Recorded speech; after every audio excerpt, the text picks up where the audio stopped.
Hello and welcome to my channel. We are now in week 8 of the Turtle Wax Flex Wax versus the Bowdens Own Bead Machine experiment. So again, this is the car part that we are using. As you can see, it's quite clean. It is summer here in Melbourne, so we haven't had much rain or any winds to speak of, but it has been very hot. So we've had early 30s to mid 30s all week. We had one day where it flash flooded for about 15 minutes and it was chaos, but it was only for that 15-minute period. The rest of the week has been pretty hot. So like usual, we are just simulating a weekly contact wash on the part using a sponge and some car wash. And really testing the protection that's on there at the moment. So recapping what happened on week 7, I believe Bowdens Own Bead Machine kind of took the lead just by a little bit after it was trailing for 5 or so weeks. So yeah, still some good hydrophobic properties on the panel as of week 7. So we'll see if that's changed at all this week. I'm very happy at the moment with the two products. Again, as we said, they are the more expensive. They're on the more expensive end in terms of spray waxes, so you'd want them to last longer. So let's start with the Bowdens Own Bead Machine. So again, just sheeting off really well there. Yep, so still some good protection on the Bowdens Own Bead Machine.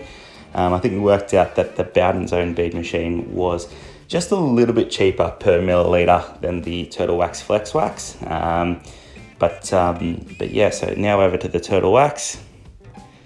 And again, still shading off really well. So as you can see, I'm just trying to flood the panel. Like I'm keeping the water in one kind of area just to see if I can flood it or if the wax is still sheeting it off and not allowing me to. So it does look like it's that case where the wax is still sheeting quite well.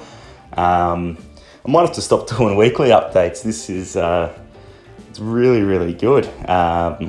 You know, as I said, we might have to bring up the next calendar year. This experiment might be going to the next calendar year. So just having a look at the comparison between the two. There's not much difference between the two, I'll be honest, at the moment.